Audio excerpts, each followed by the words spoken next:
মা হুয়ার রূহ, মুহাম্মদ আমাদেরকে বলে শোনাও রূহ কারে বলে, কেমন করে আসে, কেমন করে যায়, এ ব্যাপারে কি জানো বলো। 2 নাম্বার প্রশ্ন, মানহুম আসহাবুল কাহাফ, আসহাবে কাহাফ সম্পর্কে কি জানো।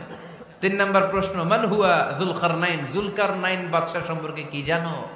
আল্লাহর হাবিব সাল্লাল্লাহু আলাইহি ওয়াসাল্লাম বললেন গাদান উজিবুকুম, আগামীকাল বলে দেব। কি বললেন? সবাই বলেন উত্তরে কি বললেন? আগামীকাল বলে দেব। তো আগামীকাল সবাই এসে হাজির।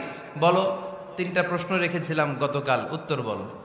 আল্লাহর হাবিব সাল্লাল্লাহু আলাইহি ওয়াসাল্লাম বলতে পারলেন না, কারণ ওহী আসেনি। তিনি ছিলেন ওহী নির্ভর, dependent on wahi, dependent on revelation, guided by the wahi. তিনি এর পরের দিনে বললেন গাদান উজিবুকুম, আগামীকাল বলবো। এর পরের দিনে এরা এসে হাজির, উত্তর নাই। আল্লাহর হাবিব সাল্লাল্লাহু আলাইহি ওয়াসাল্লাম আবারও বললেন গাদান উজিবুকুম, আগামীকাল বলবো।